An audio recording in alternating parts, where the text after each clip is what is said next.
Friends, আজকের ভিডিওতে আমি আলোচনা করব প্রেজেন্ট পারফেক্ট টেন্স।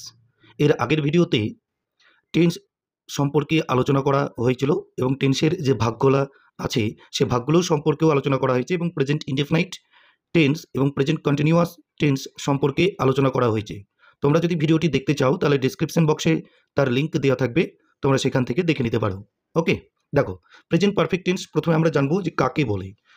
দেখো কি বলেছে, কোনো কাজ শেষ হয়েছে অথচ তার ফল এখনও বর্তমান আছে, এরূপ বোঝালে প্রেজেন্ট পারফেক্ট টেন্স হয়। তোমরা যদি মনে করো যে নোটগুলো খাতায় লিখে নেব, তাহলে স্ক্রিনশট করে নিতে পারো বা সঙ্গে সঙ্গে লিখে নিতে পারো খাতায়, তাহলে তোমাদের পরবর্তীতে পড়তে সুবিধা হবে। লেখার সাথে সাথে তোমরা ভিডিওটি দেখে বুঝে নেবে যে টেন্স কি বলা হয়েছে। ওকে, দেখো তাহলে কি বললাম, প্রেজেন্ট পারফেক্ট টেন্স কাকে বলে? যে কোনো কাজ শেষ হয়েছে অথচ তার ফল এখনও বর্তমান, এইরকম যদি বোঝাই তাহলে সেটাকে আমরা কি বলবো? Present perfect tense. ওকে, বাংলায় চিনব কিভাবে আমরা? বাংলায় চেনার উপায় দেখো, বাংলা ক্রিয়াপদের শেষে যদি আছো, আছেন, আছে, 29 আছি, এছো, ইয়াছো, ইয়াছে, ইয়াছো, ইয়াছেন ইত্যাদি যুক্ত থাকে, অথবা নেগেটিভ সেন্টেন্সে করিনি, করি নাই, খাইনি, খাই নাই ইত্যাদি যুক্ত থাকে, তবে প্রেজেন্ট পারফেক্ট টেন্স হয়। ওকে, মনে থাকবে, এগুলো লিখে নেবে খাতায়, যে যদি কোনো বাংলা ক্রিয়াপদের শেষে তাহলে আমরা আছো, আছেন, আছে, আছি, এছো, ইয়াছো, ইয়াছে, ইয়াছেন ইত্যাদি যদি যুক্ত থাকে তাহলে সেটাকে আমরা প্রেজেন্ট পারফেক্ট টেন্স চিহ্নিত করব বা বলবো। টেন্স করতে গেলে প্রথমে বাংলায় চিনতে হবে আমাদেরকে কিভাবে টেন্স চিনব। ওকে, এরপরে আসবো আমরা গঠন সম্পর্কে। দেখো সিনট্যাক্স লেখা আছে, প্রথমে সাবজেক্ট বসবে, তারপরে সাবজেক্টের পর হ্যাভ না হলে হ্যাজ বসবে, তারপরে ভার্বের পাস্ট পার্টিসিপল রূপ, অর্থাৎ ভার্বের যে তিনটি রূপ আছে প্রেজেন্ট, পাস্ট এবং পাস্ট পার্টিসিপল, যে সেই 3 নম্বর রূপটি এখানে বসবে, তারপরে অবজেক্ট বসবে, তারপরে আদার্স বসবে। ঠিক আছে, তাহলে নিয়মটা তোমরা জেনে নিলে। এবার কোথায় হ্যাভ এবং কোথায় হ্যাজ বসে এই সম্পর্কেও কিন্তু আমাদের আইডিয়া থাকতে হবে। ঠিক আছে, কোথায় হ্যাভ বসে?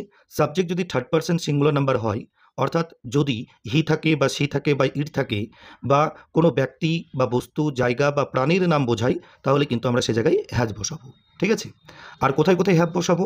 আই, উই, ইউ, দে এবং অন্য সব প্লুরাল সাবজেক্টের শেষে হ্যাভ বসবে। ওকে, অর্থাৎ সিঙ্গুলার থাকলে হ্যাজ বসাবো আর প্লুরাল থাকলে হ্যাভ বসাবো। শুধু ব্যতিক্রম নিয়ম হচ্ছে আই মানে আমি, সিঙ্গুলার বোঝালেও কিন্তু এখানে হ্যাভ বসবে, আর ইউ মানে তুমি, সিঙ্গুলার বোঝালেও কিন্তু এখানে হ্যাভ বসবে। ঠিক আছে, তাহলে সিঙ্গুলার নাম্বার হলে আমরা কি বসাবো? হ্যাজ, আর প্লুরাল নাম্বার হলে আমরা হ্যাভ বসাবো।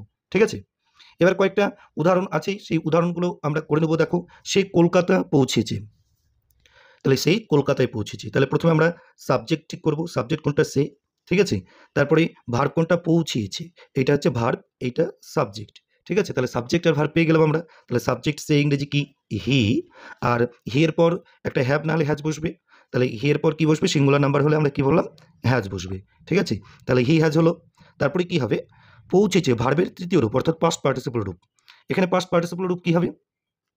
পৌঁছানো ইংরেজি কি? রিচ, রিচের তৃতীয় রূপ হচ্ছে রিচড, ইডি যোগ হবে। ঠিক আছে, তাহলে হি হ্যাজ রিচড, সে পৌঁছিয়েছে কোথায়? কলকাতায়, তাহলে কলকাতা, তাহলে হয়ে গেল। ওকে, এইভাবে তোমরা ট্রান্সলেট করবে ইংরেজিতে। কি বলেছে? যে হি হ্যাজ রিচড কলকাতা, মানে সে কলকাতায় পৌঁছেছে। তুমি কি ম্যাকবেথ পড়েছো? ঠিক আছে, এখানে পড়েছো হবে, তুমি কি ম্যাকবেথ পড়েছো? অর্থাৎ এখানে কি বলতে চেয়েছে? প্রশ্ন করা বোঝাচ্ছে। প্রশ্ন করায় বোঝালে এর আগের ভিডিওতে বলেছিলাম যে যদি প্রশ্ন করা বোঝায় তাহলে যে অক্সিলিয়ারি ভার্বগুলো থাকবে, অর্থাৎ be verb, have verb, modal verb বা ডু ভার্ব, এগুলো কিন্তু আগে বসে যাবে। তাহলে এখানে হ্যাভ ভার্ব কি আছে? হ্যাভ অথবা হ্যাজ, তাহলে হ্যাভ অথবা হ্যাজটা কিন্তু প্রথমে বসবে। তাহলে আমরা প্রথমে ভার্ব খুঁজবো, ভার্ব কোনটা? পড়েছো, এটা ভার্ব। কে পড়েছে? তুমি, এটা সাবজেক্ট। ওকে, কি পড়েছো? ম্যাকবেথ, এটা অবজেক্ট। ওকে, তাহলে যেহেতু এটা প্রশ্ন করা বোঝাচ্ছে সেহেতু হ্যাভ হ্যাজটা কিন্তু আগে বসবে।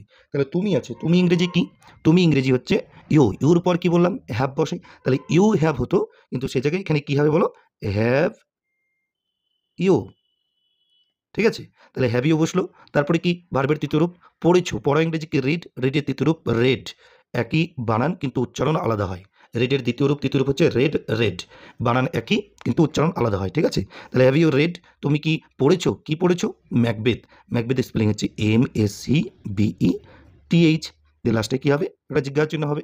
ঠিক আছে, তারপরে দেখো, ছাত্রটি বইখানা পড়ে নি আছে, নি থাকলে কিন্তু প্রেজেন্ট পারফেক্ট টেন্স হয়। ঠিক আছে, তাহলে এখানে সাবজেক্ট কোনটা? ছাত্রটি সাবজেক্ট, পড়েনি পড়া হচ্ছে ভার্ব, আর কি পড়েনি বইখানাটা অবজেক্ট। তাহলে প্রথমে দেখো ছাত্রটি, এটা যেহেতু প্রশ্ন করা বোঝাচ্ছে না সেহেতু সাবজেক্টটা প্রথমে বসাবো। সাবজেক্ট কি আছে? ছাত্রটি, দি স্টুডেন্ট, ঠিক আছে? দ্য স্টুডেন্ট পড়েনি, তাহলে স্টুডেন্ট পড়ে হ্যাভ না হ্যাজ, সিঙ্গুলার নাম্বার হলে আমরা বললাম কি হ্যাজ বসবে, দ্য স্টুডেন্ট হ্যাজ। ওকে, তারপরে কি পড়া ইংরেজি কি বললাম? রিড, রিডের তৃতীয় রূপ রেডি হবে। আচ্ছা নি আছে, নি, নট, নি ইংরেজি কি, নি না ইংরেজি কি, নট, নটটা কোথায় বসে এর আগের ভিডিওতে বলেছিলাম? বি ভার্ব বা হ্যাভ ভার্বের পরে। তাহলে the student has not read, বইখানা, বই ইংরেজি কি বুক, আর বইয়ের পর খানা আছে, টিটা খানাখানি যদি কোনো শব্দের পরে যুক্ত থাকে তাহলেই তার আগে ইংরেজিতে টি দি বসাতে হয়, ঠিক আছে? তাহলে বইখানা ইংরেজি কি হবে? দি বুক।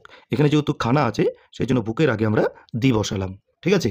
তারপরে দেখো আজ আমি স্কুলে যাইনি, তাহলে আজ ইংরেজি কি? টুডে। এই টুডেটা যদি আমি লাস্টে বসাই তাও হবে, ঠিক আছে? তাহলে প্রথমে আমরা সাবজেক্ট বসাবো আমি, যাইটা হচ্ছে ভার্ব, তাহলে আইয়ের পর হ্যাভ হয়, আই হ্যাভ, ঠিক আছে? তারপরে কি বসাবো? নি আছে মানে নট বসবে, হ্যাভের পর নটটা বসে যাবে, তাহলে আই হ্যাভ নট। ওকে, তারপরে যাওয়া ইংরেজি কি? গো, গোয়ের তৃতীয় রূপ মানে ফার্স্ট পার্টিসিপেল রূপ হচ্ছে গন, আই হ্যাভ নট গন, আমি যাইনি কোথায়? স্কুলে, টু স্কুল। বাকি কি থাকলো? আজকে ইংরেজি কি? টুডে। তাহলে মানেটা কি হলো? I have not gone to school today, আমি আজকে স্কুলে যাইনি। এরপরে আসবো আমার বাবা কি তোমাকে চায়ের নিমন্ত্রণ করেনি। এখানে দেখো প্রশ্ন করা বোঝাচ্ছে, আবার তোমার নেগেটিভও আছে, না আছে, ঠিক আছে? তাহলে প্রশ্ন করা বোঝালে আমরা হ্যাভ ভার্বটা আগে বসাবো। সাবজেক্ট কোনটা? আমার বাবা, এটা হচ্ছে সাবজেক্ট, আর ভার্ব কোনটা? নিমন্ত্রণ করা, এটা ভার্ব, ঠিক আছে? আর তোমাকে এটা অবজেক্ট। ওকে, তাহলে প্রথমে আমরা হ্যাভ ভার্বটা আগে বসাবো। তাহলে আমার বাবা ইংরেজি কি? মাই ফাদার, একজন বোঝাচ্ছে সিঙ্গুলার নাম্বার সেই জন্য মাই ফাদারের পর হ্যাজ হবে, ঠিক আছে? তাহলে হ্যাজ যদি হয় has my father, has my father, ঠিক আছে? হ্যাজ মাই ফাদার নিমন্ত্রণ করেনি, নট, এখানে নট বসিয়ে দেবো, নটটা এখানে বসালেও কিন্তু হয়, হ্যাঁ? তাহলে হ্যাজ মাই ফাদার নট, নিমন্ত্রণ করা ইংরেজি কি? ইনভাইট, আর তার তৃতীয় রূপ বসবে কি? ইনভাইটেড। তাহলে has my father not invited, তারপর অবজেক্ট, অবজেক্ট কি আছে? তোমাকে ইংরেজি ইউ, চা ইংরেজি কি? অ্যাট টি, ঠিক আছে? যে জিজ্ঞাসা চিহ্ন। তাহলে has my father not invited you at tea, আমার বাবা কি তোমাকে চায়ে নিমন্ত্রণ করেনি। ওকে, আর বাকি দুটো আছে, এই দুটো তোমরা বাড়িতে চেষ্টা করবে, দিয়ে কমেন্টে লিখে দেবে। প্রথমটা হচ্ছে আমি এটা করিনি, ঠিক আছে? আর আরেকটা আছে আমি এটা করিনি, এটা ছেদ হবে, আর তার মা তাকে খুব মেরেছে। এই দুটো তোমাদের বাড়িতে কাজ থাকলো, বাড়িতে করবে এবং কমেন্টে সেটা লিখে দেবে, আমি তোমাদেরকে জানিয়ে দেবো ঠিক হচ্ছে না ভুল হচ্ছে, ঠিক আছে?